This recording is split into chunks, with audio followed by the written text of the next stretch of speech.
So when you think in terms of evidence-based practice, you can think in terms of a 3-component model that has a basis in scientific research. What is the best evidence or the weight of the scientific evidence say? That's one component. And then the second component would be, what have our field observations been? Like, what have we actually seen in the field that research has not necessarily had a chance to cover or to cover thoroughly enough? And then the third component of evidence-based practice is, what are the individual needs and preferences of the client or the patient?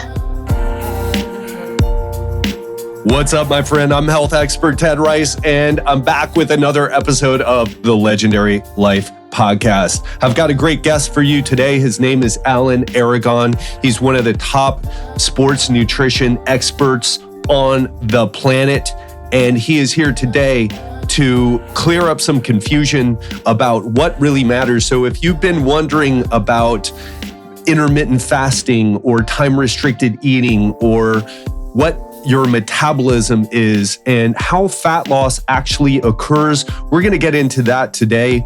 Alan, as I said, is one of the world's leading experts in nutrition, a highly sought after speaker, and he's here today to help you. And if this is your first time listening to the podcast, this show is all about clearing up health and fitness confusion by breaking down science-based information on how to lose fat, prevent disease, and live a longer, healthier life. All right, enough said. Let's jump into the interview with Alan Aragon. Thank you so much, Ted. I really appreciate you inviting me on. Absolutely. Now, you are an absolute legend in the fitness industry. So many people have been influenced by your work, myself included. I'm a subscriber to your research review. I've got your Lean Muscle Diet book sitting somewhere around here. I've read, excellent book. But a lot of people who are listening now, they may not know who you are, Alan, even though you have a big following. Can you talk a little bit about who you are and what you do? And then we're going to jump right into it. Sure. I am one of these evidence-based research nerd types. But I would like to think, in addition to that, I've got a lot of practical experience in the field. So starting in 1992, I was a personal trainer, and I did that until 2002. So I have a solid decade of personal training under my belt. And then the following decade after that, I did mostly nutritional counseling. So that was the era of my life where a lot of sitting started happening.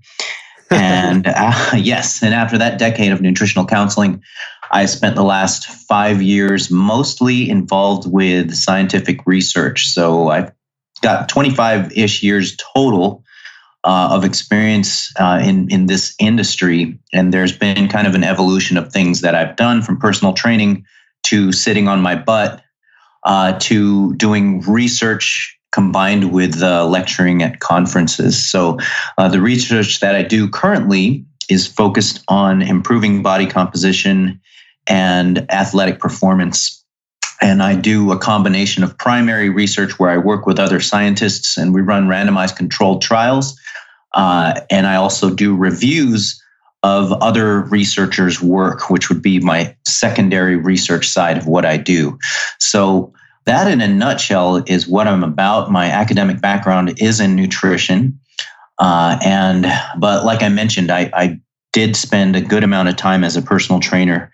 So I do have an intense interest in how nutrition and exercise integrate for the purpose of improving body composition, for improving athletic performance, and of course, for improving health. So that's, in a nutshell, who I am. Yeah, that's great, Alan. And I like that you made that distinction. So many academic types are doing marvelous work and really pushing the field of science and human health further, but sometimes it's hard to relate to those people because it's hard to take their findings and make real world results out of them. And you're one of the few people who have kind of the best of both worlds. And it's great to have you on to help us with that. I also want to ask you, you've worked with quite a few professional athletes and stars. Could you talk a little bit about who you've helped, maybe name drop a little bit? Sure. I'd say maybe my most impressive name drop is Stone Cold Steve Austin. And the impressive part about that name drop is that he was the one who did his own research and arrived at the conclusion that I was the person he wanted to seek out to work with. So that's my big name drop there. I've also worked with Derek Fisher of the Lakers fame. Actually worked with him in 2005 when he was transitioning from the Golden State Warriors to the Lakers. But I actually worked with Derek during his highest scoring season of his career. I worked with him in conjunction with a trainer named Tom Vache, who referred Derek Fisher to me. So in addition to that, I have worked with Pete Sampras of old school tennis pro fame. Sure. And aside from that, I worked with an array of celebs and semi-celebs, and they're just, at the end of the day, they're all real people, some more egotistical than others, some more hardworking than others. But it's been a fun and storied career. Awesome. Yeah. And thanks for doing that. It's always I know we're probably similar, even though this is our first time talking.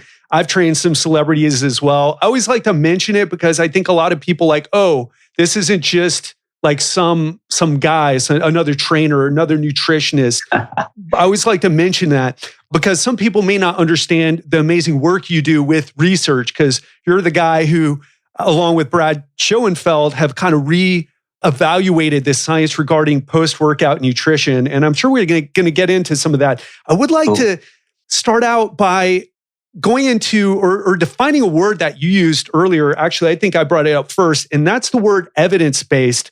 And it's something that's becoming more talked about as a term and as a representation of a group of people.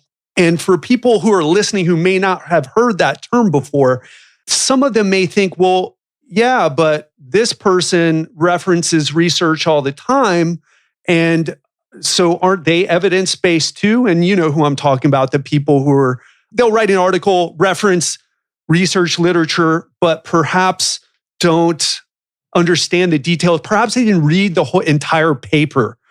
So can you talk a little bit about evidence-based, what that means to you and why it's important? Yeah, evidence-based practice began with the idea of evidence-based medicine. So back before medicine was really dominated by research and science, before it was a science-driven field, it was really an opinion-driven field where people just looked to what the leaders in the field were doing, and it was sort of like a monkey see, monkey do type of thing. And that evolved into just taking the word of high authority to looking at what the research evidence basis has come up with in terms of their conclusions and their findings. And the research body of literature started off small and obviously has grown enormously since the Dark Ages. And so therefore, evidence-based practice was able to incorporate a stronger research component into how we operate. So when you think in terms of evidence-based practice, you can think in terms of a 3-component model that has a basis in scientific research. What is the best evidence or the weight of the scientific evidence say? That's one component.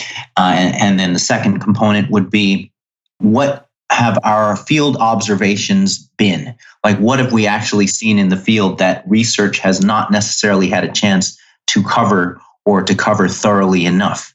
And then the third component of evidence-based practice is, what are the individual needs and preferences of the client or the patient?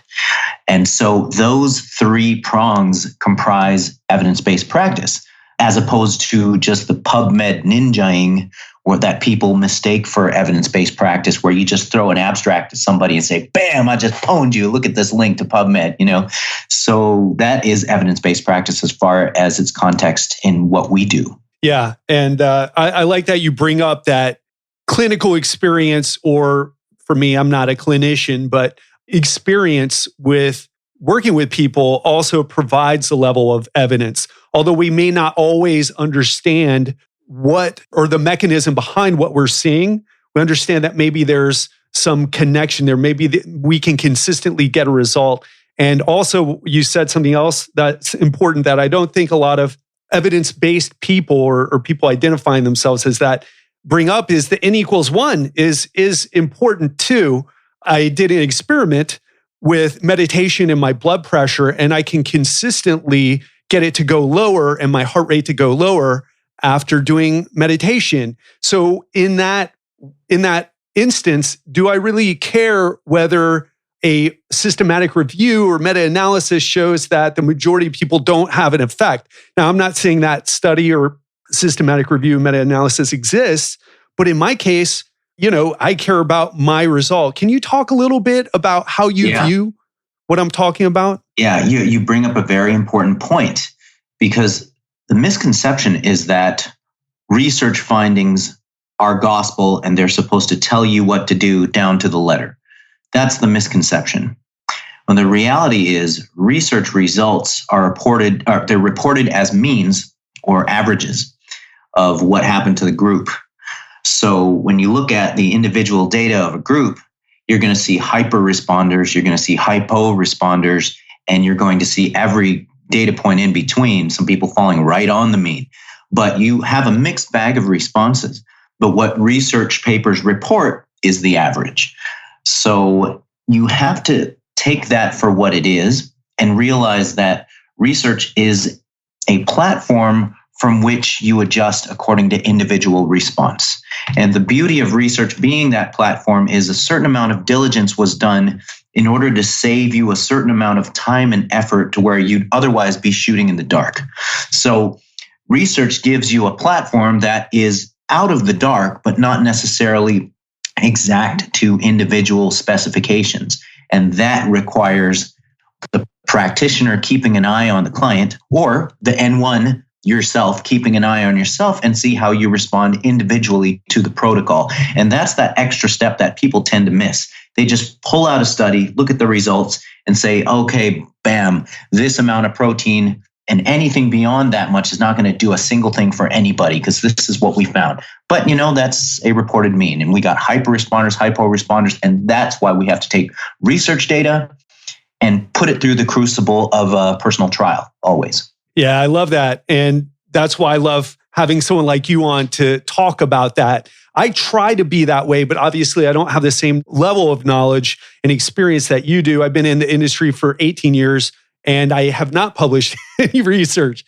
except, my N=1 experiments, self-experimentation for those of you out there, and the experiments that I run on my clients. And I really do believe that every time we do things with our clients, it is kind of an experiment. We hope that we're using the best information available to get our clients' results. But at the end of the day, like you said, there's always a variation in the way people respond. And since we're on the topic of evidence and evidence-based, and you're a nutritionist, I want to talk a little bit about the first law of thermodynamics, otherwise known as the conservation of energy law or energy balance, or probably more commonly, calories in, calories out. I've been doing my best to bring that evidence to light because of all the metabolic ward studies that have been done over the past, 100 years or so. And it's a message that the people who listen to this podcast is well received, or at least it's helping a lot of people. They reach out to me and email me, but it's something that's not, a lot of people are railing against it. They say, Alan, it's not calories that matter, it's my hormones that matter, or carbs make you fat, or what's another one? Just eat real food, and the calories in that real food, i.e. whole foods, they don't matter. Can you talk a little bit about why you feel there's so much confusion about this idea of calories and energy balance? Yes, this is a big can of worms, and I agree, there's a lot of confusion here. The law of conservation of energy refers to total mass. It doesn't refer to the composition of that mass. So the energy in versus energy out model refers specifically to total body mass in a very simplistic sense. So just speaking at a real kind of core level here, in order to reduce the size of a body, then more energy needs to be leaving the body than entering it on an ongoing basis. And then the opposite needs to occur if you want to increase the size of the mass of a given body. The way that this translates to body composition and the role of nutrition in body composition gets pretty messy, but it still doesn't leave behind the basics of energy balance or calories in versus calories out. One of the things that people will challenge about calories in versus calories out, they'll say, okay, so you're telling me that I can eat 2,000 calories worth of table sugar or 2,000 calories worth of steak, and then the same effects will happen. And the answer is, well, no, of course not, because 2,000 calories worth of steak is going to take a lot more metabolic energy to deal with than 2,000 calories of, let's say, butter or 2,000 calories of sugar. But it still doesn't invalidate the energy equation. There are several factors on both sides of the energy equation. But once again, just because there are a multitude of factors influencing energy in versus energy out, this does not mean that the energy balance equation somehow doesn't exist. I'll just, we can take the example of the macronutrients themselves. Protein has the highest so-called thermic effect, or the highest diet-induced thermogenesis. So protein requires the greatest amount of calories for the body to process it. Second in line is carbohydrate. Third in line is fat. Now, just because the macronutrients have different costs of processing, this doesn't mean that the energy balance equation doesn't exist. So it's a bit more complicated than people give it credit for, and it can get a bit confusing wandering around or wading around in the weeds with it. But what we do know is that overall caloric balance will indeed, over the long term, determine whether somebody gains weight or loses weight. Now, whether that weight gain or weight loss is the right kind of weight gain and weight loss from a health and metabolic and body composition perspective, that is all determined by what's going on with the protocol. For example, if we're talking about weight loss and we want to limit the weight loss to body fat, are we losing body weight at the proper rate for the given population? And then, are we doing resistance training?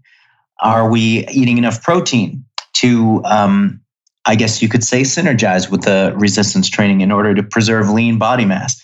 There's many different elements to programming for the improvement of body composition, whether it be the right kind of weight loss or the right kind of weight gain. So talking about the law of conservation of energy is really kind of scaling things to a very oversimplistic level. But at the same time, there's no way you're going to take a client who wants to lose 50 pounds and keep it off and think you're going to do that by not somehow, some way imposing a sustained net caloric deficit over time. And this is the thing that really sort of confuses people. Like, for example, in the audience that really loves ketogenic diets, they're like, keto just blows away the whole calories in, calories out model, because all you need to do is just cut out carbohydrates and you get into ketosis.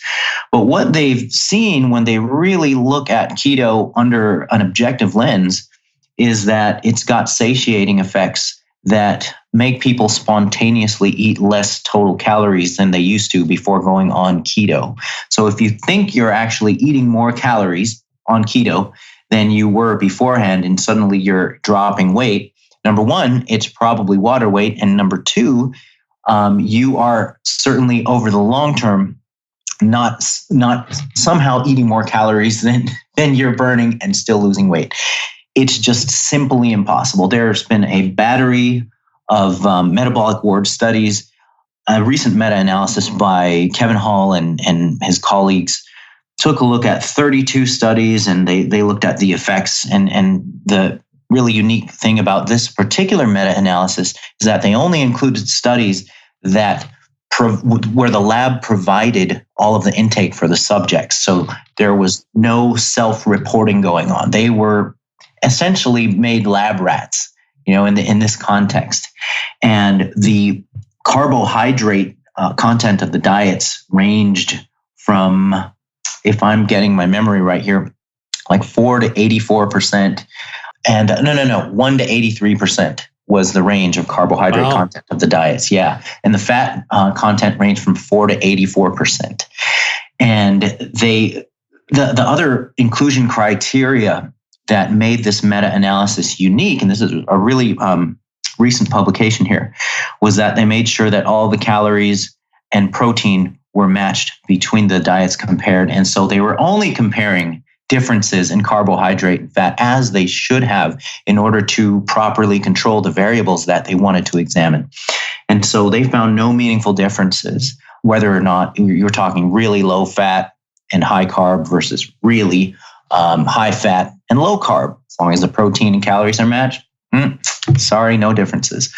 So this is something that a lot of people in the lay realm don't know. And this is something that a lot of people in the academic realm are in denial of.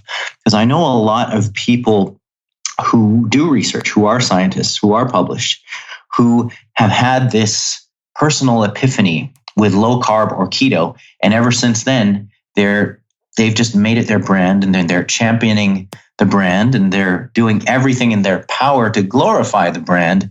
But there is a certain level of denial of the totality of evidence that really kind of annoys me amongst those in the academic world, where you can read before even reading the body of the study, you just look at the authors of the study and you know exactly what you're in for.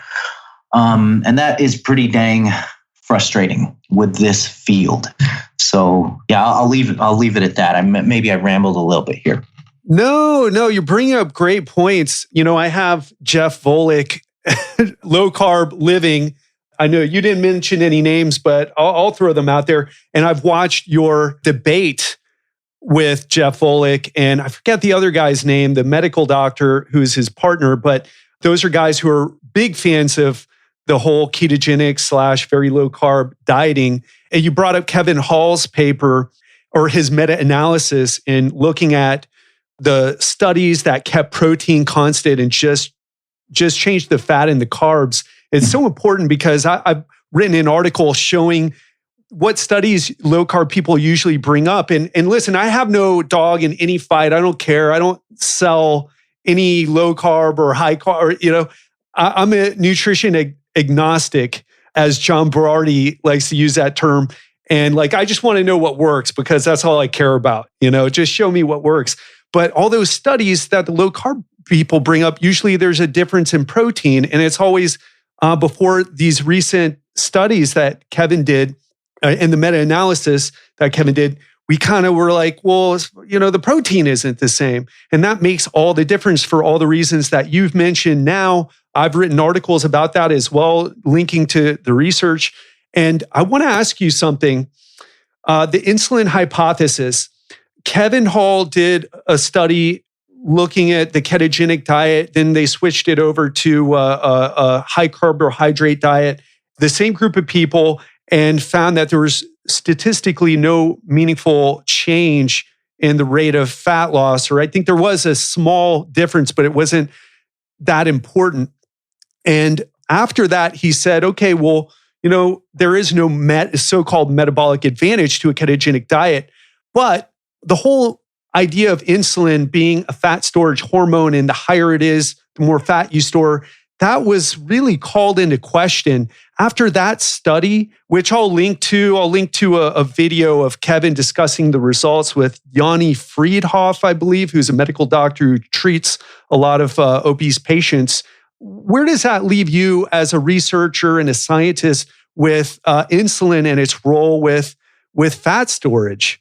Yeah, I think that particular study, it's a highly contested study because it was a single-arm study where conditions just sort of crossed over from the low-fat, high-carb over to a ketogenic condition. And so people will challenge that study on the basis of it being a single arm instead of a classic dual arm, a randomized controlled trial. So that study was interesting in the sense that when the subjects crossed over from high carb, low fat to low carb, high fat, insulin plummeted, but fat loss actually slowed a little bit during that exact same time that insulin plummeted.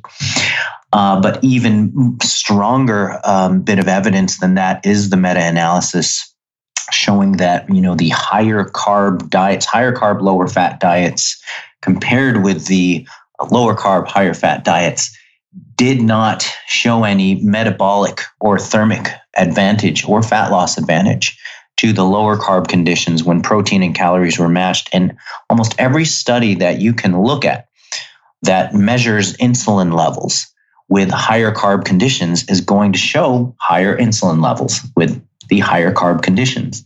Lo and behold, when you match protein and calories, insulin doesn't matter. And so this was a big blow to the carbohydrate insulin hypothesis of obesity. And it is something that makes for a very interesting tale, and it makes for a really good story for journalism. But a lot of times what journalists do, and what they really shouldn't do if they want to be responsible journalists, what they do is they don't let the actual totality of the facts get in the way of a good story. And so that's what Gary Taubes has done, is he has concocted a story and defended it in spite of the evidence. You just can't do that if you want to consider yourself to have a scientific frame of thinking. And even after Kevin ran that study, published the results, Gary Taubes still dismissed it and still went off on a tangent from just carbohydrates to focusing on sugar. And it wasn't really surprising. I debated Gary a couple of years back, and there were glaring gaps in his knowledge of the literature.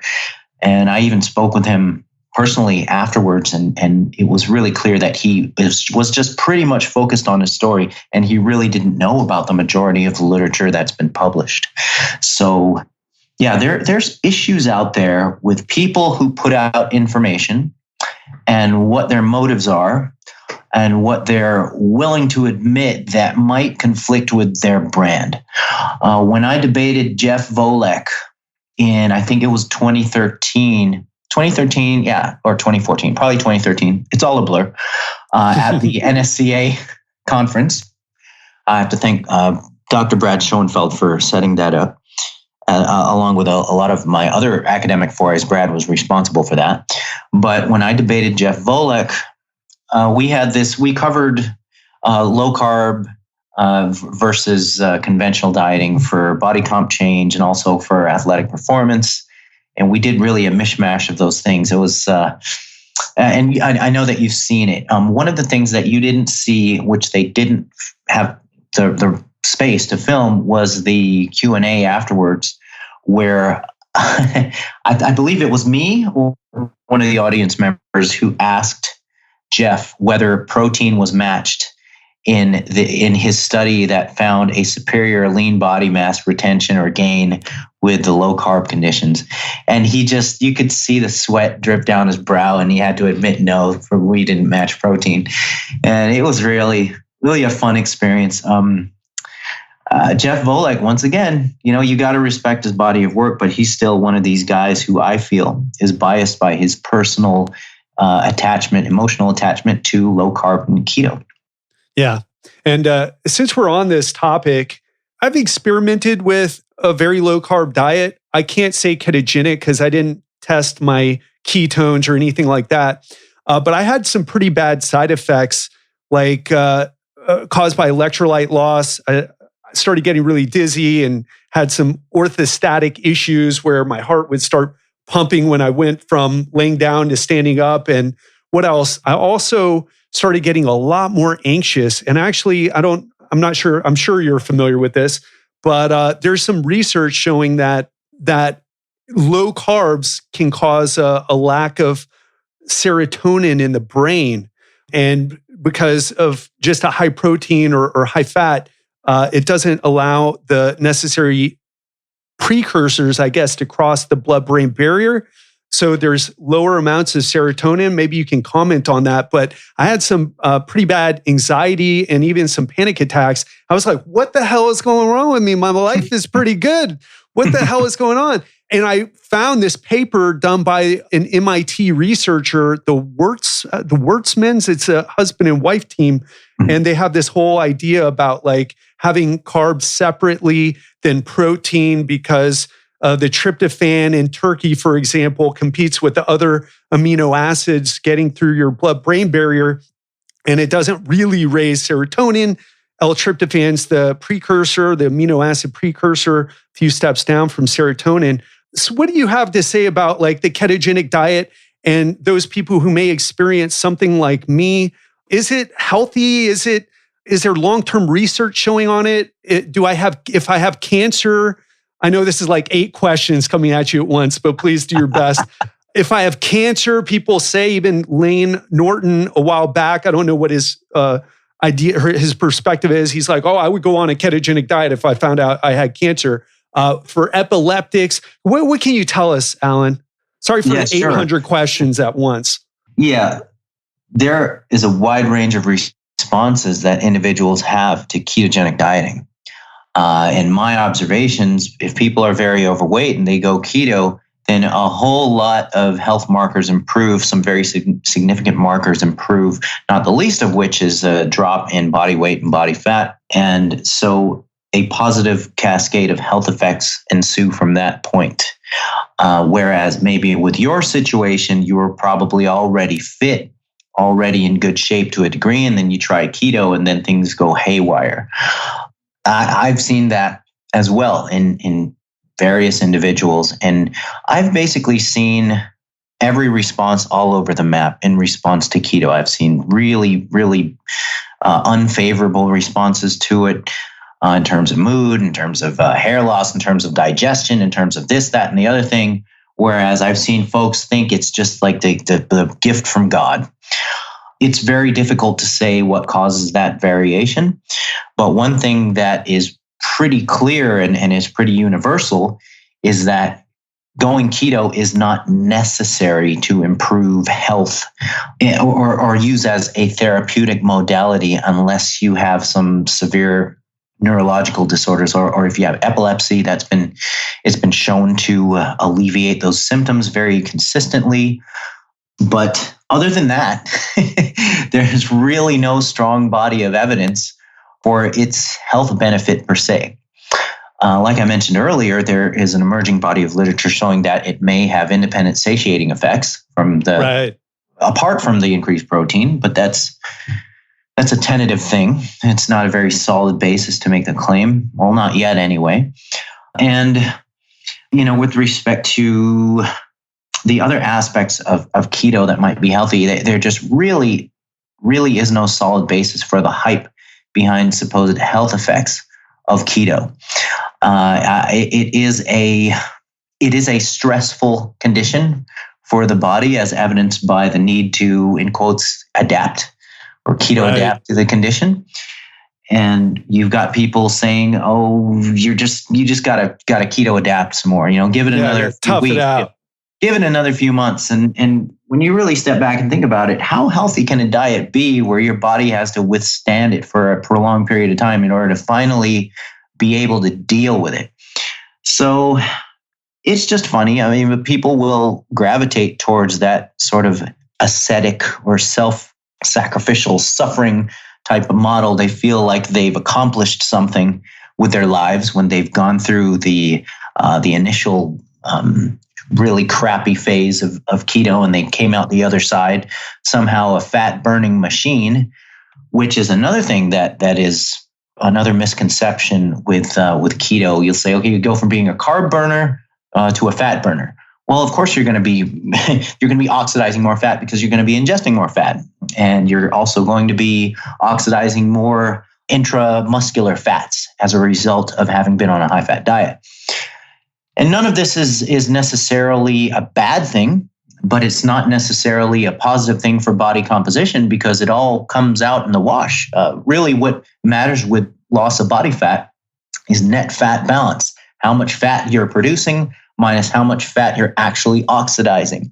And so with a high fat diet, sure, you're oxidizing more fat, but that's because of your higher level of ingested fats and higher level of fats in the blood that you're oxidizing. You're not oxidizing it off your love handles necessarily to a greater degree than somebody who's on a lower fat diet.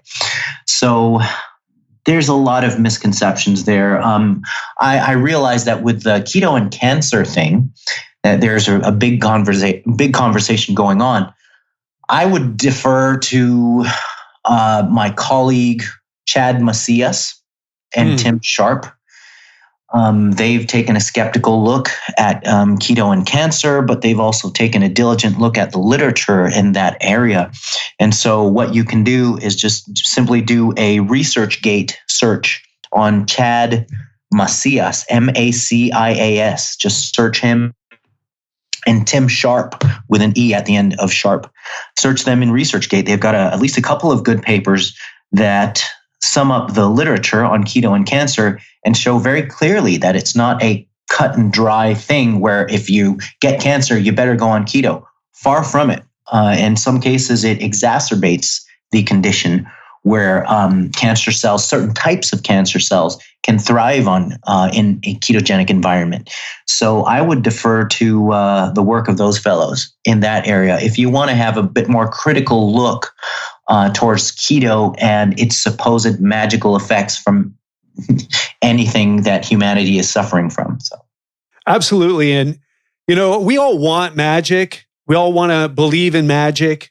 But at the end of the day, do you want to do what actually works and is healthy and we know is healthy and it works consistently? And at least that's my approach to things.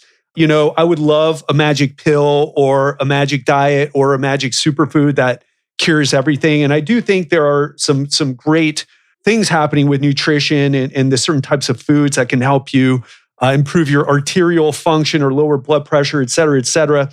But yeah, there is no magic. There isn't something that really is going to, there's just what we have, this body of knowledge. And I will definitely, I believe I'm Facebook friends with Chad, or maybe you can do an introduction, but thank you for taking a crack at that. And one other thing that I asked you about, Alan, and I know you made it very clear, hey, I'm not a clinical nutrition guy. I really specialize in body comp and, workout nutrition. But something I asked you about that you said you'd be willing to look at the literature and talk about, because it's something that I'm personally confused about. So I know a lot of other people are, and with this whole ketogenic thing being so popular, fats and their effect on our cardiovascular system. The American Medical Association just came out with this thing on coconut oil recently.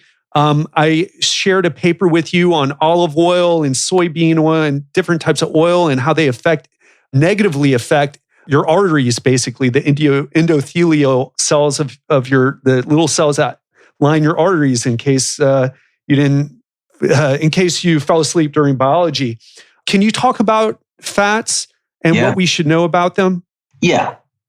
There is a very unsexy story here with dietary fats.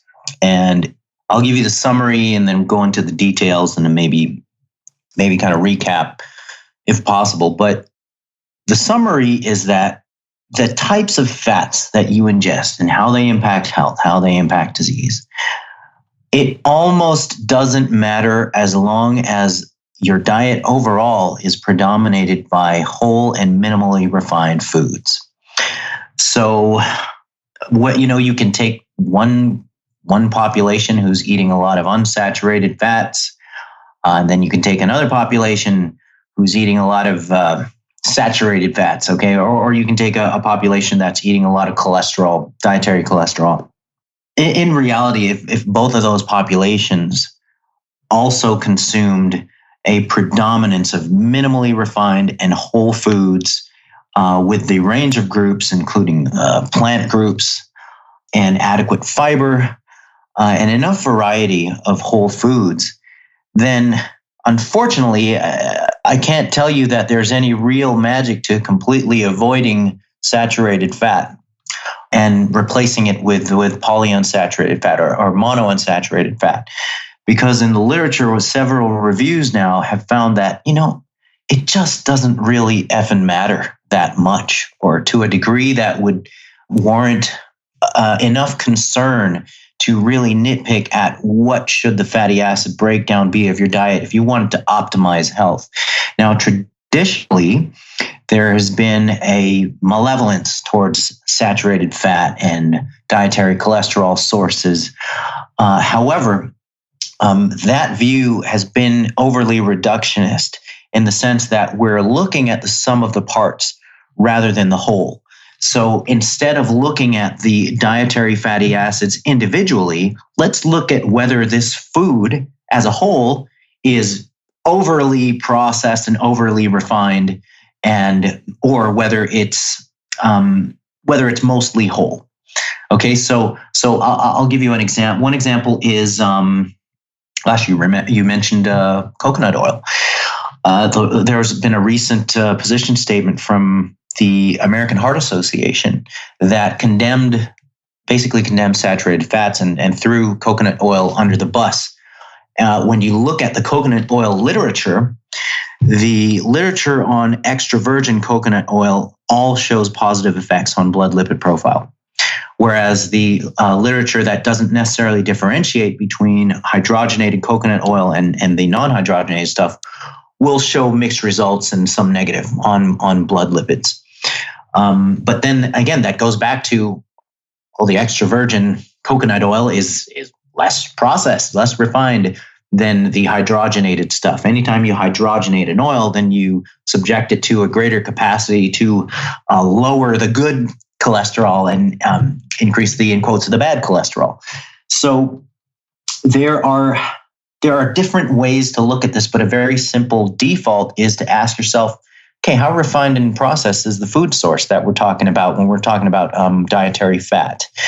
And we can even go into things like butter. Butter has been shown in the literature to have adverse effects. Some of the literature shows neutral effects, but at least half, or maybe the majority of looking at butter specifically, shows concerning effects on blood lipids. In contrast, dairy fat as a whole doesn't show that consistency of adverse effects on clinical measures. So dairy fat being part of, say, whole fat yogurt or milk. Whole fat yogurt, whole fat milk, or even just cream itself. And one hypothesis, which is proving to potentially be a pretty well-supported one, is that when you churn butter, you end up removing the so-called milk fat globule membrane.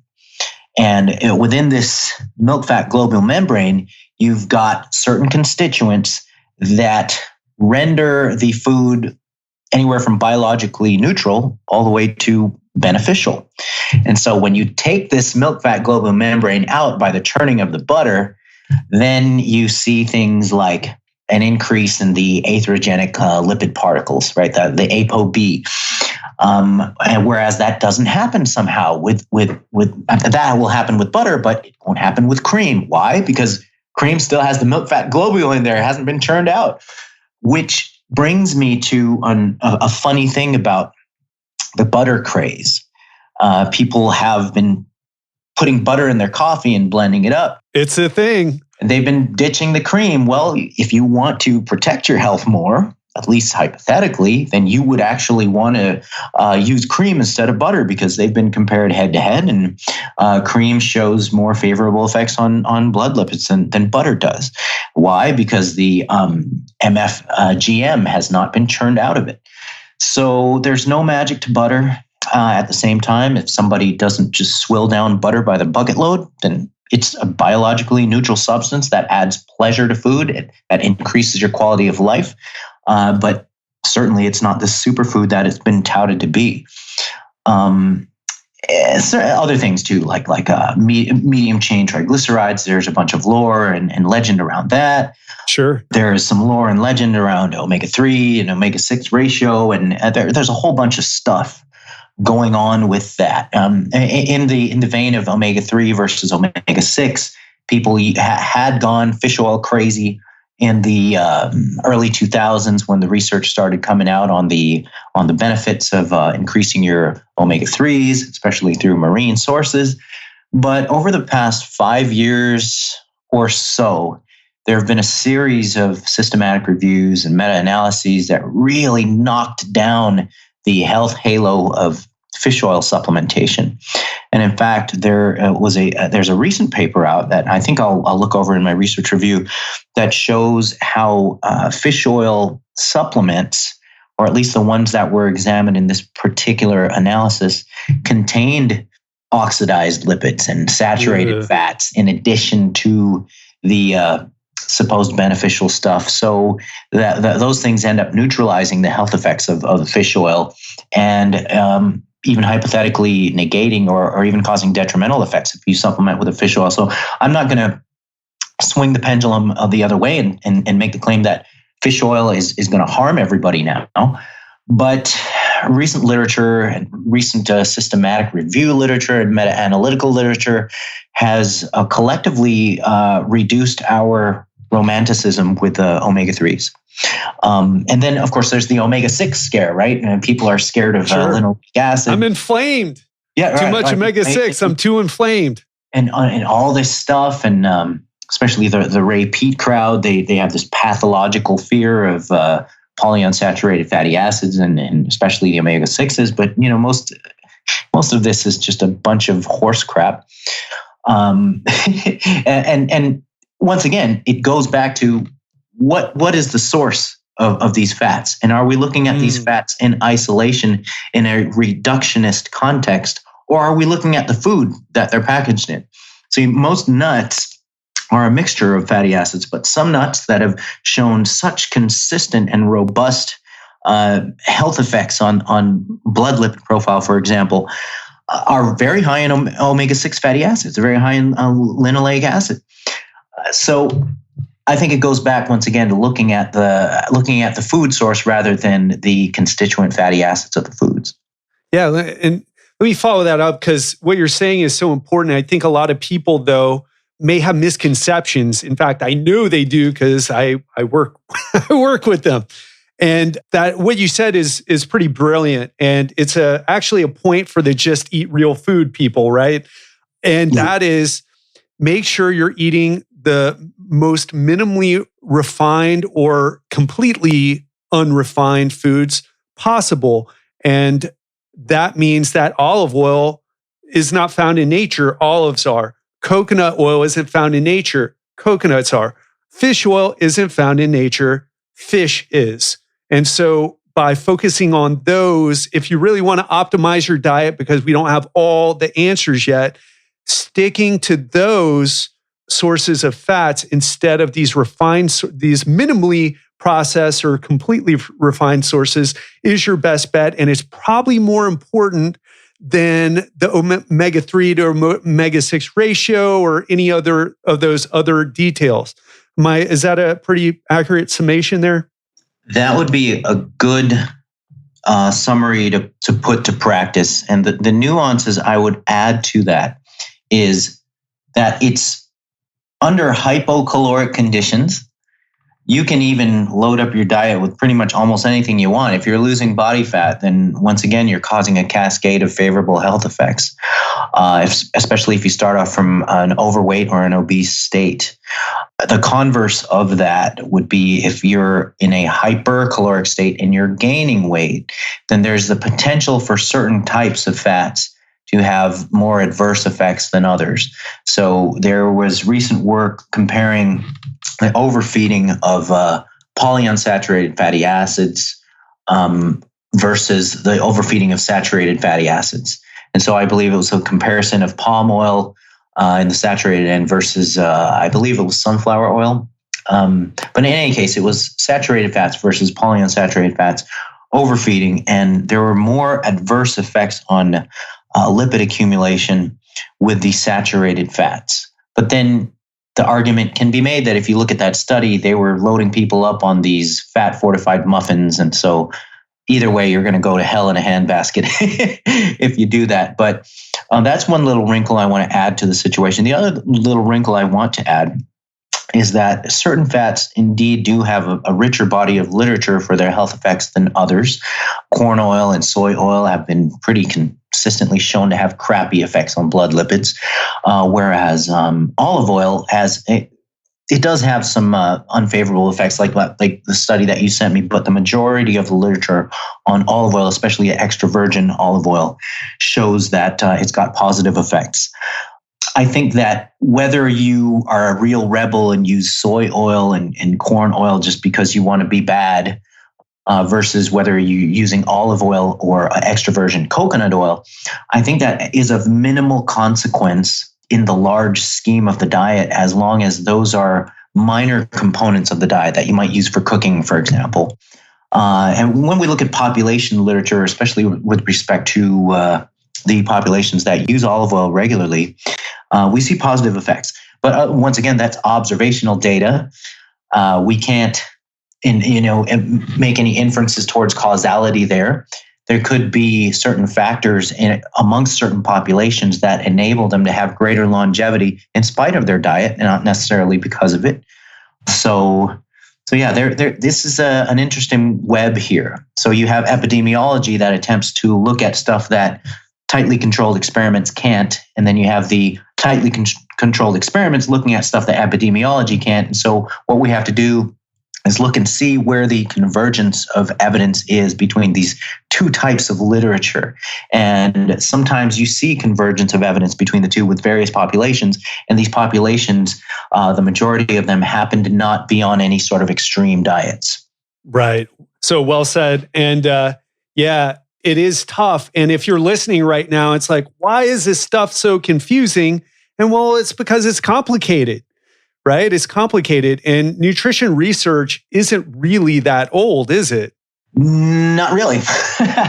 Especially Not really. with and we're just beginning to scratch the surface. And, it's kind of interesting with all this, the 23andMe and this, nutrigenomics. And maybe, I don't want to get into that. Maybe we can have you back on. That would be great. And talk about some of that stuff and your thoughts on it. But I want to stick with what we're speaking on now, because you're giving such practical advice.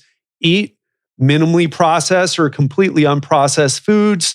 If you're in a hypercaloric state, that means if you've been gaining weight consistently, you probably want to watch out with the amount and the types of fats that you're eating. If you're in a hypocaloric, meaning you've been losing weight, probably not so much of an issue. And so I asked people, Alan, I was interviewing you, and some people came up with some great questions. And a mutual friend and a fan of yours is Dave Regula. And he said, I'd be curious to hear him discuss food quality as it fits within the constraints of calorie restriction. So you've basically stated here, hey, if you want to lose weight, you got to be eating less calories than you burn. If you are gaining weight, it's because you're eating more calories than you're burning off with your activity levels and metabolism. So where does food quality fit into this for the people, especially who have been like, Alan, I've been eating my broccoli and eating, mostly whole foods, and where does that fit now that they have this sort of macronutrient calorie restriction perspective going on? Well, I think once people have a genuine awareness of their calorie intake and their macronutrient intake and types of foods that they take in, I think that's a really good level of education to be at. But I realize that not everybody's going to get there or want to get there. I think where food quality comes into play is when you're counseling people on a habits-based paradigm. Because the less refined and the less processed certain foods are going to be, then the more satiating they will have a tendency to be. And this will absolve folks from the micromanagement of their diet. As long as they're keeping things mostly whole and minimally refined, then they're going to, by default, they're going to be eating less calorically by the end of the day, by the end of the week. A little thing that I wanted to address with caloric deficit is it doesn't have to be every day that the deficit occurs. You can be on maintenance, for example, for 5 days a week, but be at a deficit for 2 days a week, and you're still at the deficit by the end of the week. By the flip side of that, you can be in a caloric deficit 5 days a week, but you can be at maintenance or even a hypercaloric state for a couple days a week, and still be at a deficit by the end of the week. So imposing the deficit doesn't have to be a daily linear thing. And that's a whole other topic too. Yeah, flexible dieting and that's a hard one for people to grasp. It's like, what do you mean? Either I'm on a diet or off the diet. Let's say that for another time though, but it's such a great idea. And it is so flexible. So right. There's many doors there, with the whole fasting, intermittent fasting and nonlinear dieting, that there's many doors to go through there. With food quality, an exception I want to point out with respect to refinement and processing and things like that, a glaring exception would be protein powders. So protein powder is almost, I would not put the typical stamp of, okay, it's far removed from its natural state. It's highly processed, therefore it should be avoided. So protein powder is one of those exceptions that you can use it as a tool to A, meet your protein needs, and B, you can even use it as a tool for dieting in the sense that it will provide satiety. And of course, there's practical implications with protein powder, such as it's economical, it's convenient, real easy, kind of no-brainer way to be consistent with your intake of it. There's some really interesting research out of Joey Antonio's lab. Other folks may know him as Dr. Jose Antonio, but if you're in the ivory tower with the bros, then Joey. He has done some really interesting experiments with Anya Ellerbrook or Ellerbrecht. She has this epic last name. I have no idea how to pronounce it, where they load people up with 2, 3, 4 times as much protein as typically ingested. So whereas you and I don't know, maybe you're kind of brotacular. So maybe me, whereas I might take in like 1.6 grams per kilo, Joey's subjects were taking in 3 to even higher grams per kilogram of body weight in protein. So we're talking double and triple typical amounts of protein added to the habitual diet. And all it did was just satiate folks and make them expend more energy through different pathways. And so over-proteining people, if you will, has a very unique and interesting effect in that it's not a fattening effect. Right. Yeah. So there's some real interesting stuff in that vein and some potential uses for putting people on protein amounts that are much higher than traditionally prescribed. Yeah. And I saw some interesting research, which is one of the things I wanted to ask you about. But like I said, maybe we can do a part 2 sometime soon. But of Jorg or Jorn, I'm probably messing up his name. I'm bad with these Scandinavian names, but there you go. Yeah, some really interesting. I read a great article on Strength Theory, Greg Nuckols' website that Jorn did, and it was looking into the prescriptions on protein. And maybe we can have you back to discuss that. I've asked Jorn to come on the show, and he's busy doing a research paper right now, but he will be on. And but I'd love to get your perspective on it too. Yeah, Alan, we're coming up on an hour now, and I want to be respectful of your time, but I would like to ask one more question if you're up for it. Sure, go for it. And it's a little bit of a doozy, but I can answer at least the first part. And this is something that Charles Staley recommended because, and I know it's such an important question for many people. What's going on with these women, although it could be men too, who say they're on a 900 calorie per day diet, but aren't losing weight? And the obvious one there is that they're eating way more than what they think.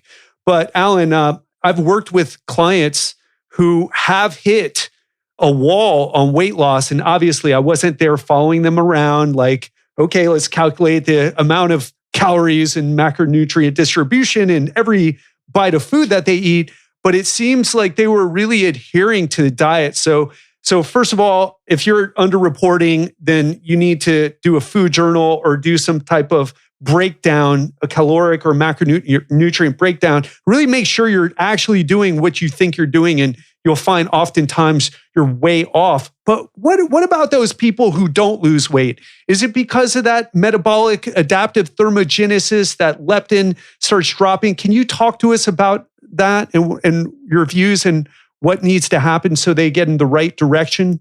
Yeah. Having been in practice, I've run into those cases. And thank God they're in the minority. If that's all I ever dealt with, I'd just run away from the field, right? You just get, I'll just go into entertainment it's or like, something. I suck. I've got all this information. Right. You know? I'll just go into, just go into webcamming or something, It's a combination of things. And you can only speculate as to which factors are contributing more than others. But something that really sticks out in my mind is something you touched upon, is underreporting. And this is research by Lichtman and colleagues. And this was an old study. I mean, this was back in, I'm going to pull up the date here. Let's see. Where are you? Hold on. I have to get the date because this is a test to see if you're really OCD. Yeah, 1992. Lichtman and colleagues, what they found was that their subjects who assumed or reported that they had some sort of metabolic defect or that they were diet resistant, what they found was they were underreporting their caloric intake by an average of 47%. Which calculated 47%. 47%. See, these people were put in metabolic chambers, and so the actual, the actual calorimetry was done to see objectively how many calories they were taking in versus how much they were expending, and it was found that they underreported caloric intake by an average of 47%, which calculated out to 1,053 calories a day that they underreported. And they overreported their physical activity by 51%, which calculated out to 251 calories per day. So, I mean, when you do the math on that, you're looking at 1,300 calories in the green here that went basically misreported. That's easily half of the average person's maintenance intake. Right. So you have some pretty severe problems with people not intentionally lying to you, not always anyway, but unintentionally reporting just an absolute wrong amount of intake and output that they do.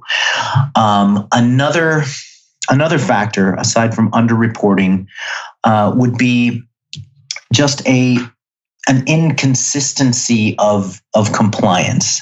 So people may be right on the money for 5 days a week or even 6 days a week, but they'll let themselves go for a day. And then they'll rack up 3,000 calories in the green when they're supposed to have incurred, let's say, a 3,500 calorie deficit by the end of the week. And so you're seeing little to no progress because of these slip-ups that they may or may not tell you about. And the other thing that is much harder to measure would be a drop in what's called non-exercise activity thermogenesis. And we abbreviate that, we just call that NEAT. And we can define that as any energy expenditure that's outside of formal exercise activity, whether it's consciously done or not. Okay, so that is non-exercise activity thermogenesis, or NEAT.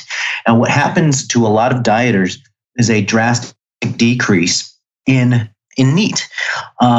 Work by Levine and colleagues has shown that they can be as high of a difference as 2,000 calories in non-exercise activity thermogenesis between individuals who weigh the same or of similar size.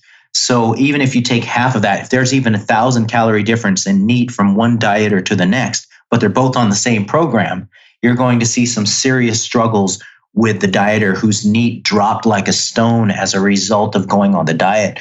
So once again, the body is, well, just as a matter of survival, it's really good at compensating for dietary caloric reductions by doing its own surreptitious reductions in energy expenditure without the dieter necessarily being aware of it or not.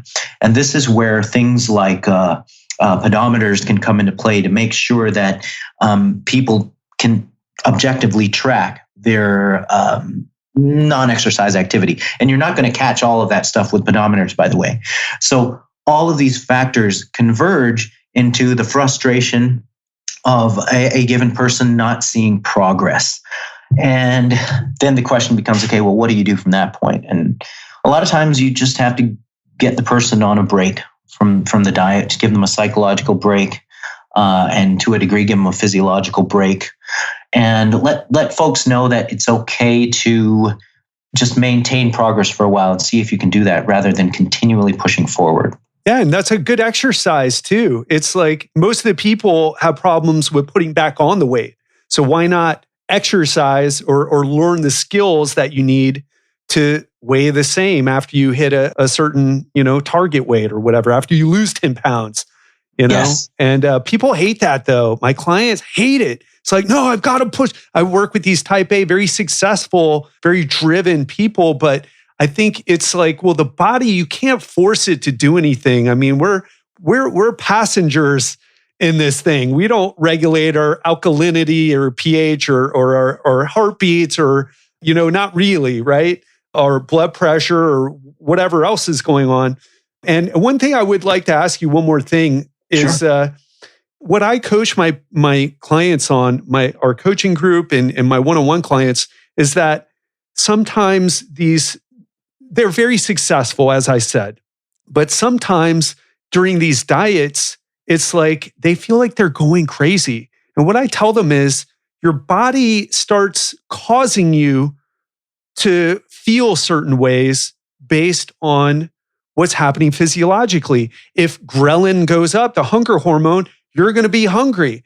It's going to make you hungry, right? If leptin's low, you're going to have an issue feeling satiated. It plays mind games. Is the point I'm getting at is it plays mind games. And it's really important, I feel, to understand that, like, you've got to kind of respect what you're experiencing and view them not as failures of yourself, but as feedback from a body that's programmed not to starve to death, because that was one of the biggest issues for human beings since the dawn of humankind, right? Is dying from starvation. How do you coach your clients with that? Because sometimes I have such a hard time, Yeah. I think that a lot of the frustration of clients can be prevented that if they're set up from the outset to know that this is going to be a war. This is going to be a war like Vietnam. Hunger is going to be difficult a lot of the times. If you're not feeling hunger much, then frankly, you're not going to be making progress at a very rapid rate at all. They have to know from the outset that plateaus are going to happen, and that the body's just doing its job to survive. When plateaus do happen, they're going to have to be comfortable with the idea that losing an average of 1 to 2 pounds a week, 2 pounds-ish at the outset, 1 pound-ish, as the diet progresses, if they're okay with that, if they're okay with 4 to 8 pounds a month and get them to agree to that, then they'll at least have the right expectations. And if you can look at a block of time, like 3 months, where they lose somewhere between 12 and 24 pounds, they'll feel really successful because this is what they were set up to expect. And this is what they will have achieved. And I think it really is a matter of sitting them down at the introductory phase and getting them set up with the right expectations. Because if they don't have concrete expectations, then the complaints and the frustration and even the giving up on the program, which is common, is going to happen. So yeah, that's what I would say with that. Sage advice. And I like what you said there, because I do obviously have a talk with them about it, but it's going to be a war, really Yes. like sell them on that idea. It's not going to be this easy sort of like, oh, is that all it took type of process. It's going to be a war, and it's probably going to be a lot harder than what you do in the gym, or at least for most people who are already in the gym. It's difficult, but the dieting thing, it really can be troublesome. Well, Alan, it's just been a pleasure speaking with you. Like I said, I already want to invite you back on and discuss some of these other topics. Thank you so much for, your perspective. And you really helped clear things up for me. I know you helped everyone listening. So thanks so much. Where should people go to find out more about you? Yes, you can. Well, as Brad Schoenfeld would say, just Google me. That's it. Just Google me. Yeah, you can go to alanaragon.com and all the necessary links are there. I have an articles page with a bunch of free articles that you can read, both my peer-reviewed stuff as well as my lay press stuff. And that's it. Just go to alanaragon.com. I'm pretty active on Facebook. So you can just Google my Facebook situation and follow me there. I just started Instagram a few months back because apparently I have to get in touch with my narcissistic side if I want to keep up with the kids these days. So I started on that, and that's that. And Ted, I meant to thank you for supporting my work, for subscribing to my research review, buying the books. I really appreciate that. It means a lot when people of your caliber and diligence follow my stuff. So I'm really flattered by that. I'm really thank you for that. Absolutely. And just to throw in a plug there, your Lean Muscle Diet book is excellent. I highly recommend if you're listening right now. It's kind of geared more towards men, but it will work for anybody. All the principle, it's geared towards men in the way that Lou Schuler wrote it, who is your co-author of the book. And, great author. I have a bunch of his books here, but the Lean Muscle Diet with Alan Aragon, it'll help you get clear on maybe some things that you thought you were doing right, but you've been not doing right, at least if you want to get results in terms of fat loss or muscle gain. Thank you. Thank you so much, Ted. This has been a really great talk. I'd love to be back on. That wraps up another episode of the Legendary Life podcast. And it was a bit of a long one, so I'm going to keep this brief. Hope you enjoyed Alan's information. Can't wait to get him back on the show. What I love about Alan is that he gets down to the root, to the principles, to the things that are going to give us the biggest return on our investment of time and money. So that said, hope you enjoyed this. Have an amazing week, and I'll speak to you soon.